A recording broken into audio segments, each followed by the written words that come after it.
안녕하세요. 소동만입니다. 안녕하세요. 전수빈입니다. 네, 7장 반복문에 대해서 강의를 진행하겠습니다. 이번 주차에서는 지난 주차에 배운 while문에 이어서 새로운 반복문인 for문에 대해서 한번 살펴볼 거예요.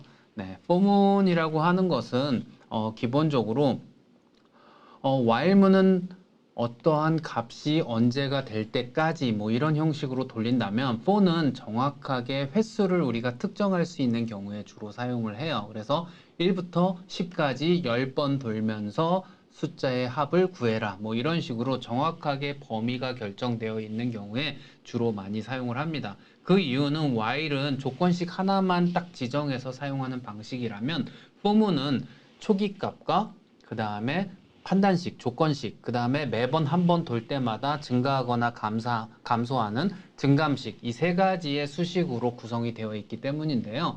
그래서 차차 포문의 구성 형식과 사용 방법에 대해서 알아보도록 하겠습니다. 네, 첫 번째 예제입니다. 첫 번째 예제는 1부터 15까지 차례로 출력하는 프로그램을 작성하시오 라고 되어 있습니다. 그래서 1부터 15까지 1, 2, 3, 4, 5, 6, 7, 8, 9, 10, 11, 12, 13, 14, 15까지 출력을 해보는 거예요. 뭐 while문으로 얘를 만든다면 여러분들이 지난주에 배운 내용을 바탕으로 해서 머릿속에서 소스코드가 떠오를 텐데 그 머릿속에 떠오른 소스코드와 오늘 배우는 소스코드가 어떻게 다른지를 한번 살펴보고 포문의 사용 방법을 정확하게 기억하기 바랍니다. 네, 자 7-1 소스입니다. 네, 7-1 소스는 아주 간단해요.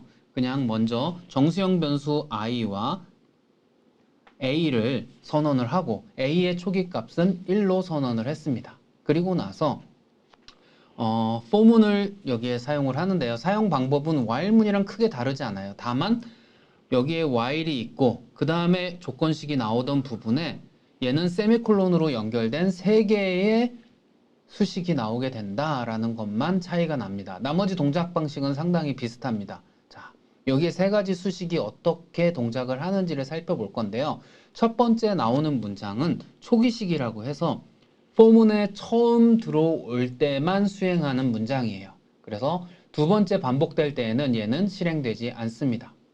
그 다음은 조건식이고요. 얘는 while문의 조건식과 동일해서 참인 경우에만 아래 포문에 종속되어 있는 문장 또는 블록을 수행할 수 있게 해줍니다.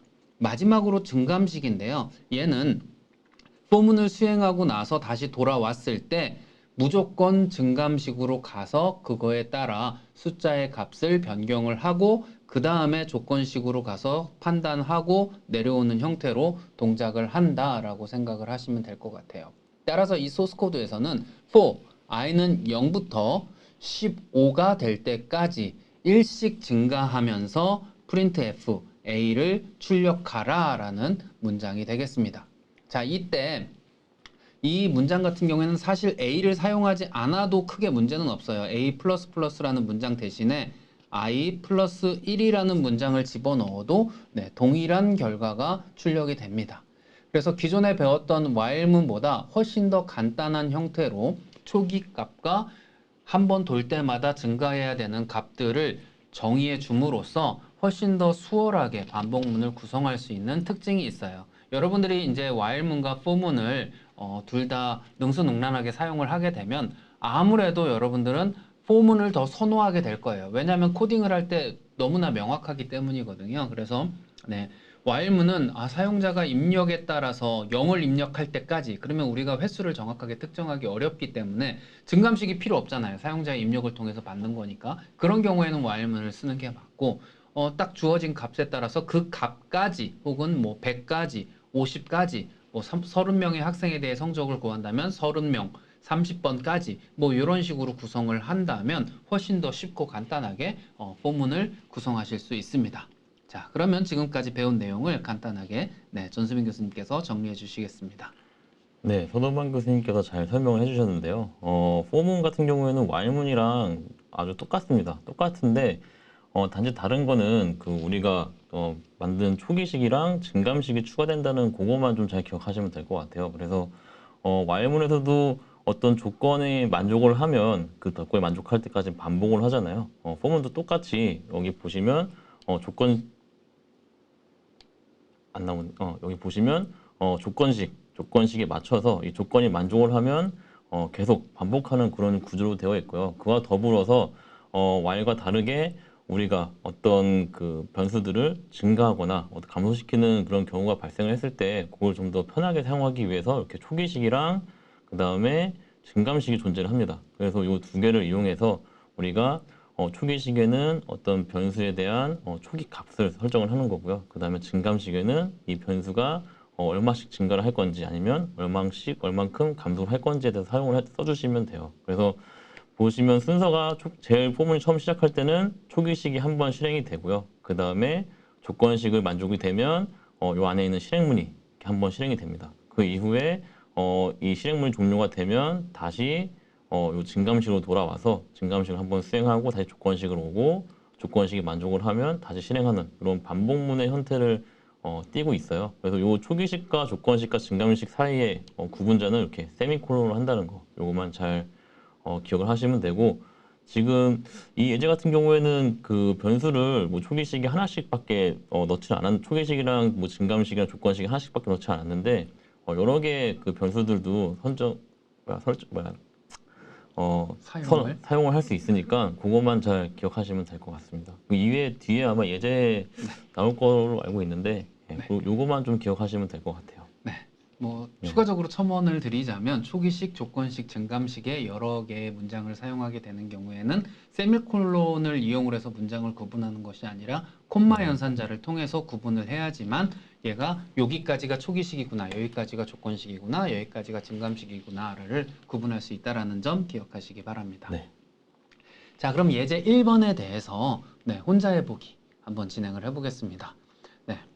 이번 혼자 해보기는 숫자를 입력받아서 입력받은 숫자만큼 숫자를 출력하는 프로그램을 작성하시오 라고 되어 있습니다. 네. 자, 이전 예제에서 우리가 1부터 15까지 출력을 했다면 이번 예제에서는 그 앞에 스캔F를 통해서 숫자 하나를 입력받아서 1부터 그 입력 값까지 n이라고 칭하자면 1부터 n까지의 숫자를 출력하는 겁니다.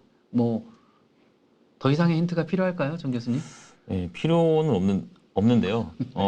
이전 예제에선 그 A 값을 선언한 다음에 A 값으로 이제 그 증가를 시키면서 출력을 했잖아요. 네네. 근데 이 혼자 해보기에서는 그 A라는 변수를 사용하지 않고 한번 해보시는 걸 저는 추천을 드리거든요. 네네. 네, 충분히 그 포에서 사용하는 그 지금 뭐 이전 예제 지금 보시면 이 예제 같은 경우에는 지금 i라는 변수를 이용해가지고 증감식을 이용해서 포문을 이렇게 반복하고 있는데 이 i를 이용해서 한번 출력해 보시는 걸 저는 한번 추천을 드립니다. 네. 네. 제가 여기에 힌트를 드려놨었죠. 아이고. 죄송합니다. 네. 여기에 힌트를 드려놨었죠. 네. 네. 요걸 잘 이용하시면 될 것 같아요. 네. 네. 자, 그러면 두 번째 예제로 넘어가겠습니다.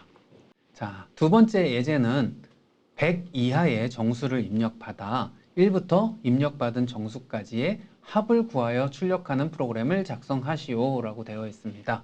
자, 이 예제는 여러분들이 딱 보는 순간 뭔가 느낌이 있을 거예요. 바로 앞에 있는 혼자 해보기의 답이 어느 정도 여기에 들어가 있을 겁니다. 네.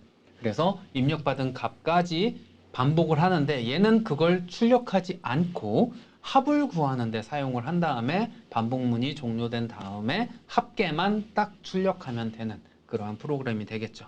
한번 소스 코드를 보면서 설명을 드리도록 하겠습니다. 이 문제는 그 이전 장에 while에서 한번 했던 문제잖아요. 네네네. 네, 그래서 이전에 했던 while문과 지금 작성한 for문의 상관관계를 한번 비교해 보시는 것도 여러분들의 학습에 큰 도움이 될 것 같습니다. 네. 자, 여기에서 보면 정수형 변수 i와 n을 선언을 했습니다. 그리고 합계를 구하기 위한 변수 sum을 정수형으로 선언을 했어요. 이때 sum이라고 하는 변수의 초기 값은 0으로 세팅을 했습니다. 왜냐?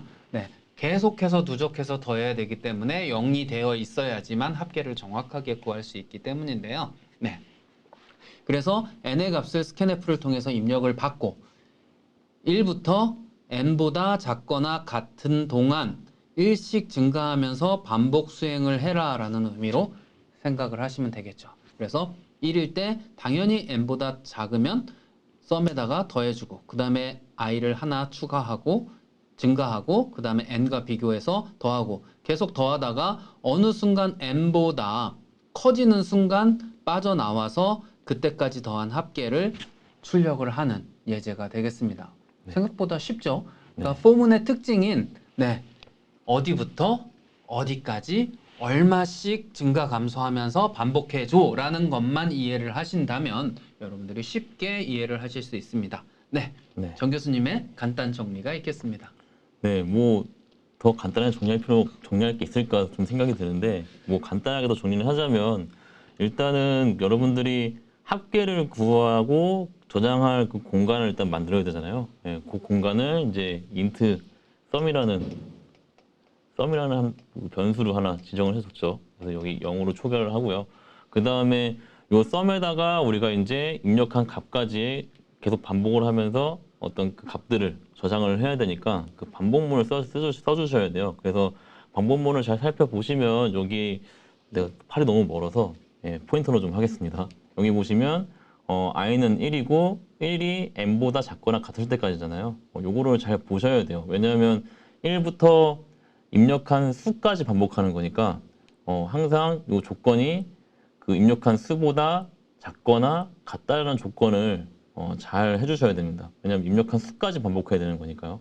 그거만 잘 기억을 해주시면 반복문은 크게 문제없이 하실 수 있을 것 같고요. 그다음에 뭐 썸에다가 입력한 값을 어떤 입력한 반복된 값을 저장할 때는 이런 식으로 썸에 i를 더해서 계속 더해 주시면 썸에 그 반복적으로 더해진 값들이 저장이 되겠죠. 요것만 좀 잘 기억을 하시면 어렵지 않게 할 수 있을 것 같아요. 이미 while문 할 때 한번 해보셨기 때문에 어렵지 않게 할 수 있을 것 같아요.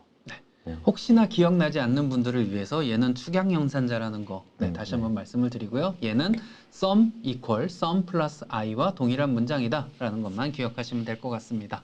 자, 그러면 예제 2번에 대한 혼자 해보기 한번 살펴보도록 하겠습니다. 100 이하의 정수를 입력받아 1부터 입력받은 정수까지의 5의 배수의 합을 구하여 출력하는 프로그램을 작성하시오 라고 되어 있습니다. 자, 그러면 앞선 예제에서 쭉 더하는데 요 합계 구하기 전에 요거 좀 지우고 다시 한번 얘기를 할게요. 네. 구하기 전에 5의 배수인지만 한번 확인해 보고 그쵸. 되겠죠. 네. 여기에 if문 하나 넣어서 어떤 조건이 충족하는 경우에만 이 문장이 실행되도록 한다면 5의 배수의 합계를 구할 수 있겠죠. 자, 배수를 구하는 공식은 우리가 지난 시간과 지지난 시간에 누차 말씀을 드렸습니다. 5의 배수는 5로 나누어 떨어지는 수라는 것만 기억하시면 되겠습니다. 뭐 추가적인 힌트 있으실까요? 여기도 주의해야 될 게 입력받은 정수까지를 잘 기억을 하고 계셔야 돼요.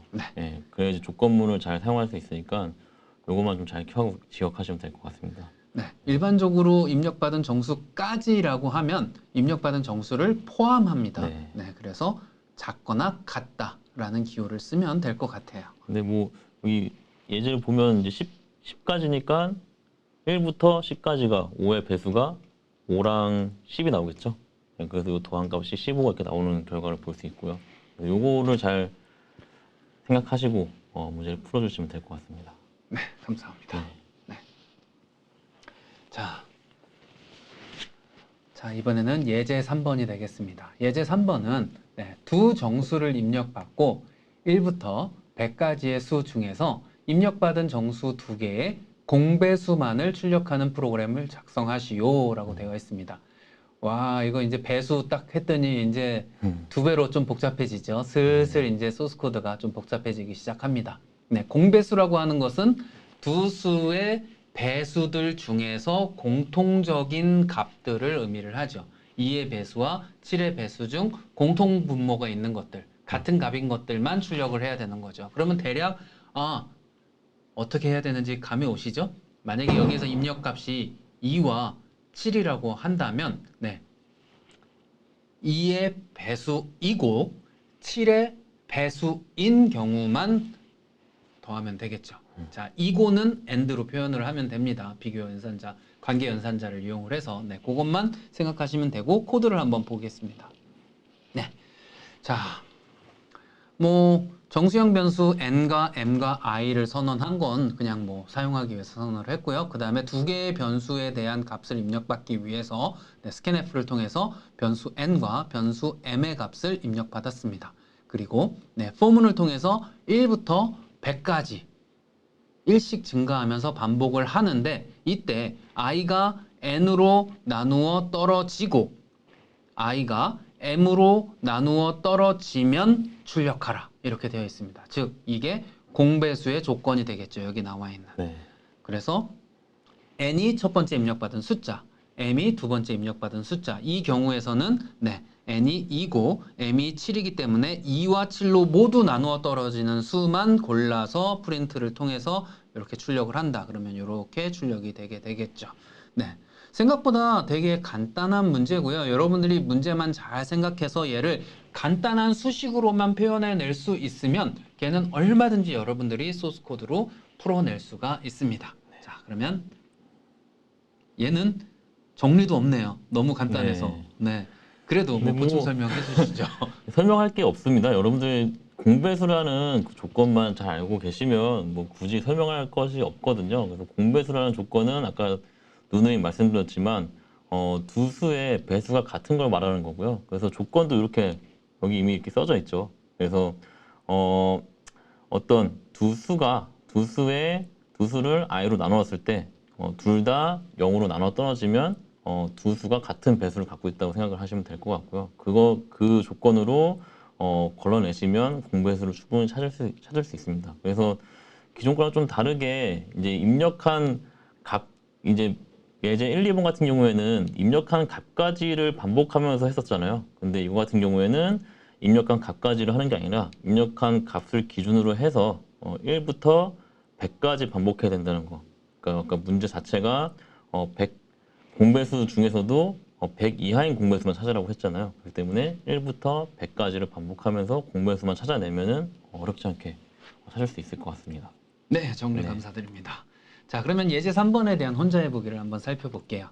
자, 100 이하의 정수를 입력받아 1부터 입력받은 정수까지 홀수인 정수만 출력하는 프로그램을 작성하시오. 와, 이거 너무 쉽죠? 네. 앞에서 우리가 살펴봤던 예제들만 잘 이용을 하면 이건 바로 될 거예요. 그리고 네. 홀수 짝수는 우리가 지난 시간에 너무나 자세하게 설명을 했기 때문에 여러분들 와, 오늘 개꿀 이러면서 바로 혼자해 보기를 진행하실 수 있을 것 같습니다. 네, 정 교수님. 그러면 여기에 뭐 힌트 더 드릴 게 있을까요? 이거 이 문제는 Y문 할 때 한 3번 한 것 같은데요. 네. 그래서 힌트는 안 주겠습니다. 네, 네. 힌트를 안 드리겠답니다. 네. 여러분들이 알아서 해결해 보는 걸로 하고 다음 예제로 넘어가도록 하겠습니다. 자, 반복문 4 예제 4번입니다. 1부터 차례로 누적하여 합을 구하다가 합이 입력받은 수를 넘으면 중단하고 마지막으로 더해진 값과 누적된 합을 출력하는 프로그램을 작성하시오라고 되어 있습니다. 요거 이제 조금 조건이 복잡해졌는데요. 여러분들이 입력을 450을 하면 1부터 하나씩 증가하면서 계속 더하는 거예요. 언제까지? 그 합계가 450을 넘을 때까지. 그러면 딱 넘는 순간, 아, 그때 마지막으로 더했던 값은 32고, 그 다음에 총 합계는 465예요 라고 이렇게 출력을 딱 하는 그러한 프로그램을 만들어 볼 거예요. 네. 그래서 소스 코드를 보면서 여러분들이 바로 확인을 하실 수도 있지만 잠깐 생각을 한번 해보는 것도 좋습니다. 아, 브레이크를 써야 하나? if문을 써서 만족을 하면 브레이크를 써서 for문을 빠져나오게 만들어야 되나? 뭐 이런 것들을 한번 고민을 해보시고 그 다음에 코드를 보면 아마 이해가 조금 더 잘 될 것 같습니다. 네, 코드를 한번 보도록 할게요. 네, 변수 i와 n을 정수로 선언을 했고요. 마찬가지로 합계를 구해야 되기 때문에 뭐 sum, total, 뭐 어떤 이름의 변수를 써도 되지만 sum이라는 이름의 변수를 0으로 초기화해서 선언을 했습니다. 네, 그리고 n의 값을 scanf를 통해서 키보드 입력을 받고 그 다음에 이제 for문을 이용을 해서 반복을 시작하는데 처음 보는 게 하나 있어요. i는 0부터 뭐뭐까지가 비어 있습니다. 이게 뭐지? 라고 여러분들이 생각을 하실 수도 있는데 for문에서 조건식이 비어 있는 경우에는 얘는 항상 참으로 간주합니다. 즉 무한 반복을 요구하는 그러한 반복문이 되겠습니다. while문은 조건식이 비어 있으면 안 되지만 for문은 조건식이 비어 있으면 당연하게 참으로 간주하는 그러한 특징도 있어서 네, 여러분들이 굳이 1이라고 조건식을 쓰지 않아도 무한 반복이 가능해집니다. 그러면 이때 i의 값을 1씩 증가하면서 썸에다가 계속 누적해서 더해주는데 이때 썸의 값이 n보다 크거나 같으면 브레이크를 통해서 반복문을 빠져나오고 그렇지 않은 경우에는 브레이크를 만나지 않으니까 반복문을 계속 돌겠죠. 언제까지? 이 if문 안에 있는 조건식이 만족할 때까지 이렇게 수행을 하게 됩니다. 사실 얘는 저 같은 경우에는 이 if문을 안 쓰고 다른 방법으로도 사용을 할 것 같아요. 이 조건식 요 부분에 지금 비어 있는데 요 부분에다가 네, 얘를 써주는 거죠. 죄송합니다. 썸이 n보다 작으면 이라고 넣어주면 네, 썸이 n보다 작으면 계속 반복이 되다가 썸이 n보다 같거나 커지는 순간 포문은 빠져나가게 되겠죠. 네. 그래서 여러분들이 어떻게 생각을 하느냐에 따라서 반복의 조건으로 생각을 할지 아니면 빠져나오는 조건으로 생각을 할지에 따라서 포문은 다양한 방식으로 여러분들이 구성을 하실 수 있습니다. 이 두 가지 코드의 방법으로 한번 코드를 해보시면 그는 포문이 조금 더 잘 이해가 될 것 같아요. 자, 이 상황에서 네, 마지막으로 더해진 값 %d 엔터 누적된 합 %d 엔터하고 i와 썸을 출력을 했습니다.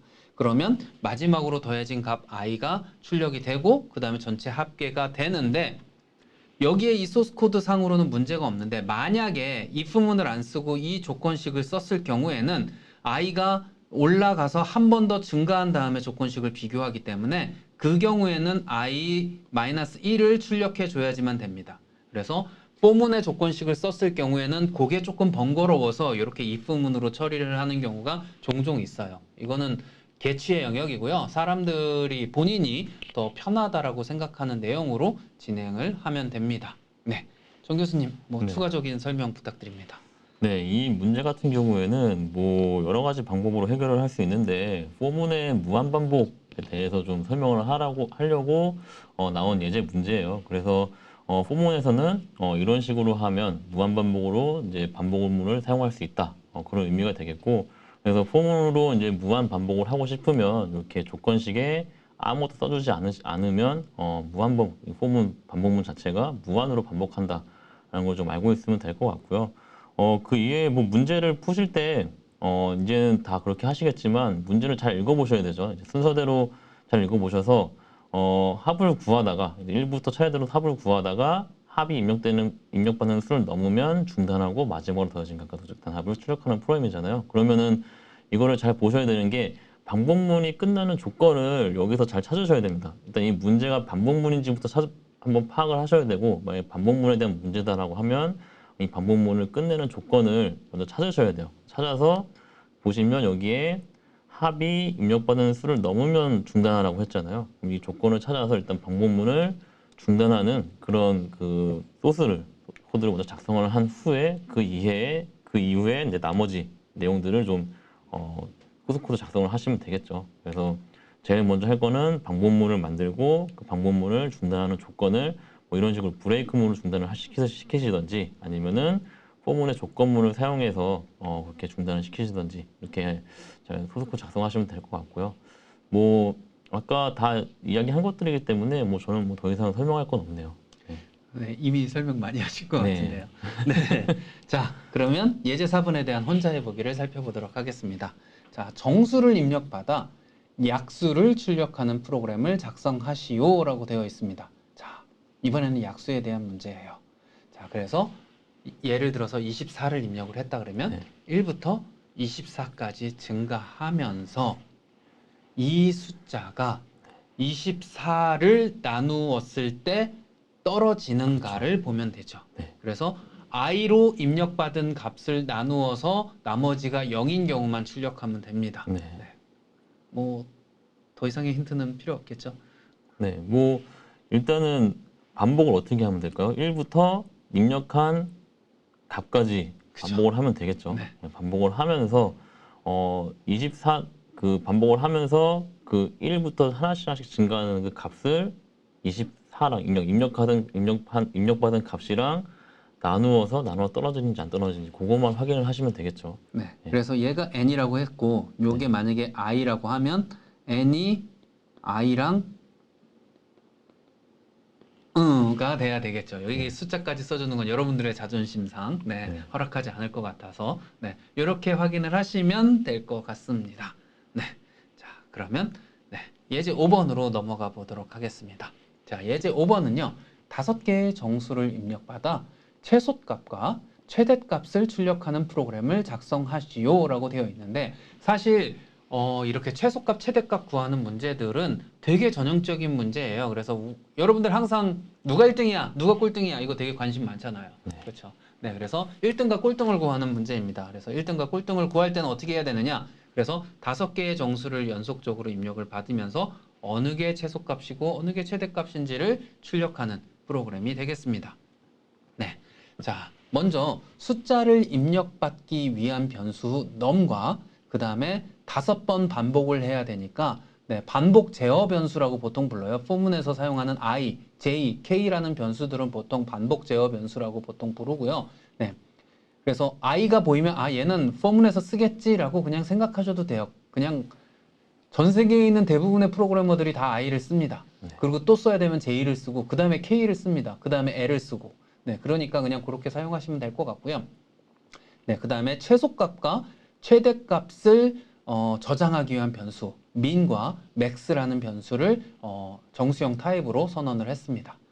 이렇게 정수형 타입으로 선언을 한 다음에 포문을 이용을 해서 i는 0부터 5보다 작을 때까지 5번이라고 그랬는데 왜 5보다 작을 때까지라고 했지? 0이 포함됐기 때문이죠. 0, 1, 2, 3, 4 하면 총 5번이죠. 그래서 이 5개의 이 값을 입력받기 위해서 이렇게 포문을 구성을 했고요. 여러분들이 직관적으로 사용하는 방식으로 1부터 5보다 작거나 같다로 사용해도 전혀 상관은 없습니다. 근데 프로그래밍 언어에서 보통 숫자를 셀 때 0부터 세는 게 일반적이에요. 그 이유는 나중에 이제 배열 파트에 가면 더 자세하게 알게 될 텐데 우선은 0부터 숫자를 세는 습관을 점차 들이시는 것도 여러분들 코딩 실력 향상에 도움이 많이 될 겁니다. 그래서 입력을 스캔F를 통해서 num에다가 받은 다음에 만약에 i가 0이라면 우선 한 개밖에 없잖아요. 그렇죠? 입력을 한 개밖에 안 받았어요. 그러면 얘는 한 개 중에 최대값이자 최소값이죠. 그래서 무조건 min에다도 저장을 해주고 max에다가도 저장을 해서 현재 입력받은 값이 최소값이자 최대값이야 라고 저장을 합니다. 그리고 나서 나머지는 else if니까 무시되고 다음 포문 상태로 가겠죠. 그러면 i가 1 증가해서 1이 됩니다. 그리고 새로운 값을 입력을 받게 될 테고 그러면 i는 1이니까 여기는 당연히 실행이 안 될 테고 else로 가겠죠. 자, else에 가서 만약에 현재 입력받은 값이 지금의 미니멈 값보다 더 작냐? 라고 물어봅니다. 작다면 min 값을 바꿔주는 거죠. 만약에 그렇지 않다면 그러면 max 값보다 지금 입력받은 값이 더 크니? 라고 확인을 하고 더 크다면 max 값을 지금 입력받은 값으로 변경을 해줍니다. 즉 하나하나 입력될 때보다 1등 이겨? 꼴찌한테 져. 요것만 딱 비교를 하는 거죠. 나머지 기존에 있던 친구들은 상관이 없어요. 1등만 이기면 1등이니까. 꼴등한테 지면 꼴등이니까. 이런 방식으로 진행을 한다라는 것만 기억하시면 될 것 같아요. 그래서 이 반복을 통해서 5번 반복을 진행을 하면 여러분들이 5번 입력한 수 중에 가장 큰 수가 max에 저장이 되고 가장 작은 수가 min에 저장이 돼서 마지막 이 printf에서 min과 max를 출력하면 최소값과 최대값을 모두 출력할 수 있게 됩니다. 정 교수님 간단하게 정리를 해주시죠. 이 문제는 이제 최대 입력받은 값에서 이제 그 반복을 하면서 최대값과 최소값을 찾는 그런 문제예요. 그래서 뭐 별다르게 설명드릴 건 없고 5번 반복을 하는데 그 5번 반복할 때 숫자가 세는 방식이 이제 1보다는 0부터 시작하는 걸 좀 잘 사용했으면 좋겠다라는 걸 저도 같이 말씀을 드리고 싶고요. 그다음에 조건문 같은 경우에는 크게 3가지 조건이 있죠. 그래서 첫 번째 조건 같은 경우에는 i가 0보다 같을 때예요. 그러니까 처음에 min이랑 max 값을 일단 초기화해주지 않았거든요. 그렇기 때문에 맨 처음 값이 들어올 때 처음 값은 민이랑 맥스 값에 동시에 초기화를 이렇게 시켜줘야 됩니다. 왜냐하면 첫 번째 수는 민일 수도 있고 맥스일 수도 있는 거잖아요. 그러니까 민, 맥스 값을 동시에 이렇게 초기화 시켜주고 그 다음 들어오는 값부터 이제 민, 맥스 값이랑 비교를 하면 되는데 여기 보시면 이제 else if에 민이랑 비교를 한번 하고요, 맥스랑 비교를 한번 하죠. 그래서 제일 작은 거랑 먼저 비교를 해서 제일 작은 거보다 내 입력받은 값이 더 작다라고 하면은 이거는 최소값이 되는 거니까 민값이 그냥 입력받은 값이 민값이 되는 거고요. 만약에 최소값보다 작지가 않으면 어떻게 돼요? 그러면 민보다는 큰 수이기 때문에 이거를 맥스랑 그러니까 제일 큰 수랑 비교를 해서 제일 큰 수보다 큰지만 판단을 하면 되겠죠. 그래서 마지막으로 맥스랑 비교를 해서 맥스보다 크면은 맥스 값을 바꿔주는 그런 반복문을 만든 겁니다. 그래서 뭐 요거만 잘 이해하시면 이 문제는 어렵지 않게 이해를 하실 수 있을 것 같아요. 네, 정리 감사드립니다. 자, 그러면 예제 5번에 대한 혼자 해보기 살펴보도록 하겠습니다. 하나의 정수를 입력받고 1부터 입력받은 수 중 소수를 출력하는 프로그램을 작성하시오 라고 되어 있습니다. 자, 그러면 여기에서는 여러분들이 소수, 영어로는 프라임 넘버라고 부르는데요. 이 프라임 넘버의 정의부터 여러분들이 확인을 하셔야 되는데, 자, 1부터 자신의 수, n이라고 합시다. 네, 자기 자신의 숫자들 사이에서 나누어 떨어지는 수가 1과 n, 자기 자신을 제외하고는 없을 때, 전혀 없을 때 얘를 소수라고 부르죠. 만약에 4다. 그러면 1과 4로 나누어 떨어지는 건 너무나 당연하고, 근데 중간에 2, 3 중에서 2로 나누어 떨어지잖아요. 그럼 얘는 소수가 아니에요. 그럼 예를 들어서 7 같은 경우에는 1과 7로는 나누어 떨어지는데 2, 3, 4, 5, 6 그 어떤 수로도 나누어 떨어지지 않습니다. 우리는 그 수를 소수라고 불러요. 네. 자, 그러면 여러분들이 15라는 값을 입력을 했으면 여기서부터 1부터 15까지 증가하면서 얘가 소수인지 아닌지 판단하는 그러한 프로그램을 한번 만들어 보시면 될 것 같습니다. 네. 정 교수님 뭐 더 추가적인 힌트가 있을까요? 1부터 15까지 일단 먼저 한번 반복을 해야 되고요. 그 다음에 그 안에서 다시 그 값에 대해서 소수인지를 판단을 해야 되니까 반복을 한번 더 해야겠죠, 기본적으로. 네, 이렇게 이중 반복문으로 좀 사용을 하셔야 될 것 같은 느낌이 드는데, 이거를 뭐 더 간단하게 만들 수는 뭐 더 생각을 해보면 될 것 같긴 한데, 예, 이렇게 기본적으로 그냥 이렇게 만드시면 될 것 같아요. 뭐 굳이 어렵게 생각할 필요 없고요. 네, 여러분들 한번 고민을 해보시라고 이 혼자 해보기가 나왔고요. 네. 여러분들 while문에서 사용했던 중첩된 반복문의 방식을 그대로 적용해서 네. for문으로 중첩된 반복문을 구성하면 훨씬 더 쉽게 만들 수 있고요. 네, 좀 복잡하게 고민을 해보면 다른 방식으로 여러분들 소수 구하는 공식 한번 구글에서 검색을 해보시면 그 공식을 이용해서 if문으로도 사실 가능하거든요. 그렇죠. 그래서 그런 것들을 다양하게 찾아보면서 여러분들이 찾은 공식을 코드로 한번 옮겨보는 연습을 해보는 문제가 되겠습니다. 쉬운 방법부터 생각나는 것부터 한번 해보시는 게 연습할 때 훨씬 편하니까 쉬운 방법으로 하시는 게 제일 좋을 것 같아요. 네. 자, 그러면 7장 1차 시는 여기서 마무리하고요. 2차 시에서 만나 뵙겠습니다. 감사합니다.